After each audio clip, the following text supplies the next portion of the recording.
You know, whenever we talk about Plarail, we're talking about how awesome it is, how great everything they make is.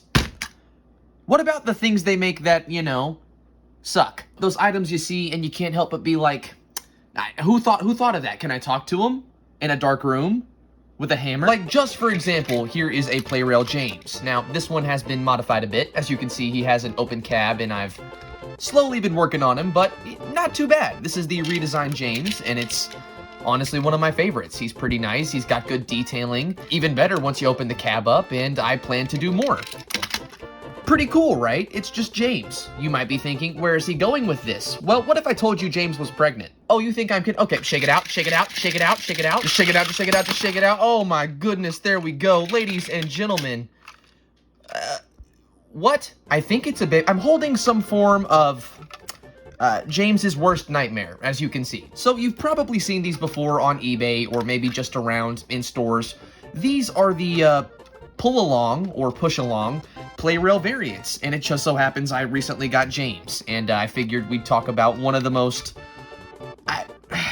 I want to say terrible things Plarail's ever done, and we'll find out why here in a second. I mean, for being what it is, the detail is there. For some reason, his handrails are in gold and not silver, but they are painted. The tinder has been squished onto the back of him. He almost looks like a capsule Plarail, just without the wind-up mechanism. I mean, the face isn't too bad. Unfortunately, mine did come in a pretty rough condition, so I can't rate it as if it were new, but it does work. You might be wondering what does this thing do? Of course it works. It just gets pulled along, right? Nope, it annoys the hell out of parents everywhere. You know these things are made for mostly little kids, or that's who's really getting them. You know, parents probably see these in stores and they're like, oh cute, my kid plays with Plarail, I'll get it for them, and it gets home in this. Every time it goes, they have to hear that. They have to hear literally this constant dinging every time he goes. You can't help but wonder who thought that was a good idea. I mean, let's be honest. These things are already loud enough. Really? We needed to add a random dinging sound to that? And you know what? If we're gonna do it, why have we done Thomas and Percy and James and... Well, I guess it makes sense for, like, Philip, since he's a small character and... Yeah, I guess that makes sense. Why not Toby? You know, a character who actually has a bell that is used quite repetitively. I'm just throwing that out there. You would think that'd be, you know, something Plarail thought of. Guess I'll just give him that freebie. But I'm sure you're curious how exactly this thing works and what makes that dinging sound inside of him. So why not take him apart? Let's see how this thing works real quick. All right, looks like we got a single screw here on the bottom. So let's go ahead and undo this. Oh, okay, it just pulls right on up. It's the bottom part. Oh, well, this is a pretty simple mechanism at least, so it won't be hard to put back together. If I can get this part out. Oh, looks like there's one more screw. Undo that real quick, and let's see this thing. Okay, so yeah, it's literally just a little bell system, as you can see here. It's, yep, there... And as the wheel turns here on the bottom with this little gear, it trips this mechanism, and boom, there you go. And that's what's inside of these things. It's kind of cool, I'll give it that. As cool as you can get for being, again, one of the more cursed things Plarail has ever done. And now we get to put it back together, which thankfully won't be too rough. Let's just screw that in real quick. So yeah, it's not really a complex system. There's not a lot to it. It's, I'll give it this, it's unique. I've never really seen anything like this before. I can't recall Trackmaster doing anything like it, so that's cool. I can't lie. I hate this smoke box. It's just so... It looks like Nelly, like the spare Percy, something like that. No, I hate the funnel. The funnel is the worst part. Why is it flat? That's so... You know, I think I have an extra funnel piece real quick. Let me fix this. Just watch this. Get that set. Look at that. There we go. That quickly. That's, to me, an improvement. I'm not gonna lie. At least it looks like he has an actual funnel now, and it's not too bad. It's kind of a pointless thing, since I don't know if I'm gonna use this thing very much at all, but I hope that highlights one of the very small things Plarail could have done to this thing to make it cooler that they just didn't do. I'm also curious if this thing would accept side rods. If you look at it next to normal James, you'll see the wheelbase is pretty different. Like, that is way smaller than normal. So I doubt the rods would work, but maybe if you 3D printed some or used some larger ones and made a piston system. Custom ideas, just throwing them out there. Might end up doing that. We might see some more of this thing. But yeah, that's pretty much the long and short of it. I'll get some shots of it next to the normal James and maybe even Capsule Plarail James to show it off a bit more. But that's literally what this is. It's a larger Capsule Plarail James without the wind-up mechanism, with an annoying bell mechanism, and no side rods or anything like that. If I had to rate it out of 10, probably like a 4. Actually not, we'll give it a 5, just because we're talking about James, and to be fair, the face looks good, and they made it red, so that's like, what, halfway there? Oh yeah, there's also the complete lack of buffers from either side. Yeah, he has nubs, that is literally it. Like, look at this. Look at the Plarail James, and look at the pull-along James. They cut off his hands. This is, what did he do? What is this punishment for? Actually, I don't know if I want to know. They also didn't paint his whistle, or really... I mean, they painted some things and tried in some areas and very clearly didn't overall. So, you know what? Again, I think that 5 out of 10 is pretty fair. All right, let's go to the layout.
Either subscribe, donate, or get the fuck out.